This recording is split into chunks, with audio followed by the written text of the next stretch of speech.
হ্যাঁ খালি আছে আমার বাসায় আর আমার বাসায় হাসান ভাই হালকা একটু পিছায় গাড়ি ঘুরাই দিন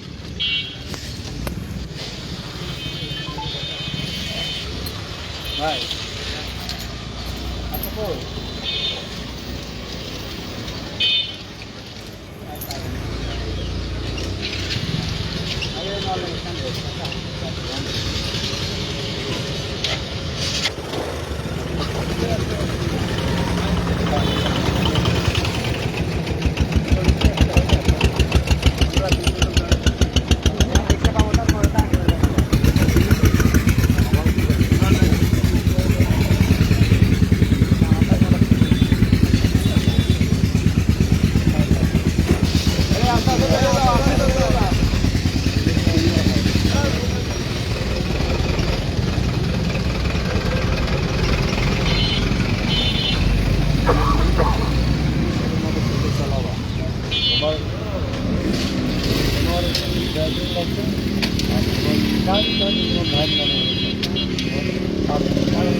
ও সে ভাই আসছে কই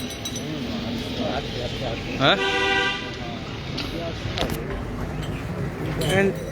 রিক্সায় আসছে কি আছে আমাদের ওই যে তরকারি হাটা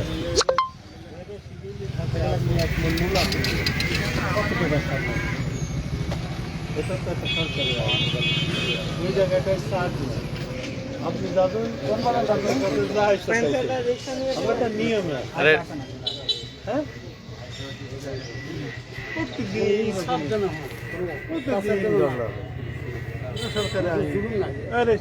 কত আপনার দলিল এটা লেখা থেকে আপনি টাকাটা দিতে আপনার কষ্ট কাজ করবে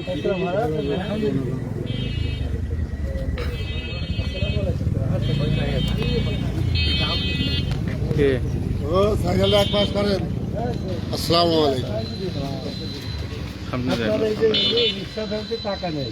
শিডিউলটা দেখাতে হবে আপনি রিক্সা থেকে এত টাকা দেন আমাদের পৌরসভায় তো কিনা সেই তো দেখতে হবে আমরা ছিলাম মোবাইলের ভিতরে আছে দেখেন পড়েন 5ই আগস্টের পর যখন আসিনা কলেজে যায় তখন তো আছে পৌরসভা থেকে আমি লিখি যখন হাতটা কিনা ছিল তখন তো আমরা ওদেরকে মেয়াদ আমার কথা শুনুন আমি খেদাইনি আমার কথা শুনুন যে মেয়াদিতে আপনাকে দিকে যাকেই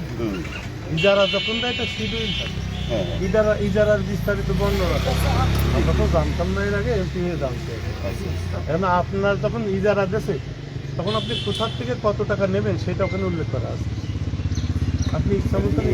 স্যার আমাদের তো টাকা দিয়ে নিয়ে দিয়েছিল আপনি একজন ভালো ভদ্রলোক মানুষ শিক্ষিত মানুষ আপনি কথা বলবেন পয়েন্ট খেতে পারবেন হোয়াটসঅ্যাপ আছে না আপনার হোয়াটসঅ্যাপে যান ও পরে না পরে একটা প্রিন্ট কপি দেন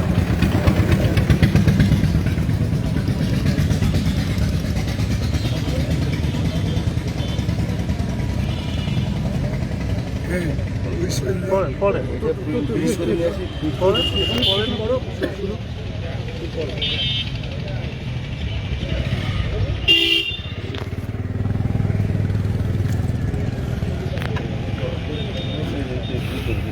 যতক্ষণ আমার কাছে প্রিন্ট কপি না দিচ্ছেন ততক্ষণ এই চাঁদাটা অফ রাখেন। আচ্ছা তাহলে প্রিন্ট কপি এনে দিচ্ছি আমি বাসায় থাকি। আপনারা যারা উপস্থিত আছেন আমরা পৌরসভায় গেছি বুঝছেন, হ্যাঁ আওয়ার পরে তো আর এসে একটা জায়গায় চার্জ করা যায় না, তো আমি সেই কাগজ পাবো না, এটা আপনাদের বলে যাচ্ছি। পৌরসভার রিক্সা ভ্যানে দিদি ভাই কি চাঁদার কোনো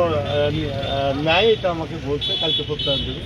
এই জন্য আমি দেখছি যে ওনাদের কাছে কি আছে, পৌরসভার কথা ঠিক না ওনাদের কথা ঠিক। যদি ওনাদের কথা ঠিক থাকে, কাগজ থাকে যে রিক্সার থেকে 10 টাকা নেবে, 10 টাকা ভ্যানের থেকে 20 টাকা নেবে, কিন্তু যদি না থাকে তাহলে নিতে পারবে। ঠিক আছে, পরিষ্কার। হ্যাঁ জি, তো শুক্রিয়া, ভালো থাকুন সবাই। আমরা সবাই মিলে একটু ভালো থাকতে চাই, হ্যাঁ ভাই ব্রাদার সব মিলে নাকি। তাহলে আপনি আমার কাগজটা দেবেন, আমি কাগজটা বুঝে তারপর আমি আমার বাসায় রাখবো।